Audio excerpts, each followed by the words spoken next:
ನಾನು ಒಂದೇ ಪ್ರಶ್ನೆ ಕೇಳ್ತೀನಿ, ಯಾರು ಇದನ್ನ ಟೀಕೆ ಮಾಡ್ತಾರೆ, ಯಾರು ಈ ಕಾರ್ಯಕ್ರಮಗಳನ್ನು ಒಪ್ಪೋದಿಲ್ಲ, ಅವ್ರಿಗೆ ಒಂದು ಪ್ರಶ್ನೆ, ಈ ಜನ ಏನಾಗ್ಬೇಕು? ಆಯ್ತಪ್ಪ, ನಾವು ಕೊಡೋದಿಲ್ಲ, ನಾಳೆ ನಿಲ್ಲಿಸ್ಬಿಡೋಣ. ಈ 58,000 ಕೋಟಿ ರೂಪಾಯಿ ವರ್ಷಕ್ಕೆ ನಾವು ಏನ್ ಕೊಡ್ತಾ ಇದೀವಿ, ನಾಳೆ ನಿಲ್ಲಿಸ್ತೇವೆ. ಆದ್ರೆ ನೀವು ರಸ್ತೆ ಮಾಡೋದ್ರಿಂದ, ಚರಂಡಿ ಮಾಡೋದ್ರಿಂದ, ಅಥವಾ ಇನ್ನೇನೋ ಕಾರ್ಯಕ್ರಮ ಮಾಡೋದ್ರಿಂದ ಆ ಬಡವರ ಜೀವನ ಏನಾಗ್ತದೆ, ಉದ್ಧಾರ ಆಗ್ತದೆ.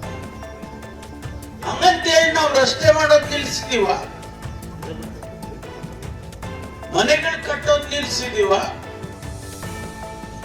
ಬೇರೆ ಬೇರೆ ಕಾರ್ಯಕ್ರಮಗಳು, ನೀರಾವರಿ ಕಾರ್ಯಕ್ರಮಗಳನ್ನು ನಿಲ್ಸಿದೀವ? ನಾವು ನಿಲ್ಸಿಲ್ಲ.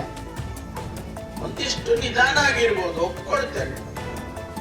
ಆದ್ರೆ ಬಹಳ ಮುಖ್ಯವಾಗಿ ಮನುಷ್ಯನ ಜೀವನ,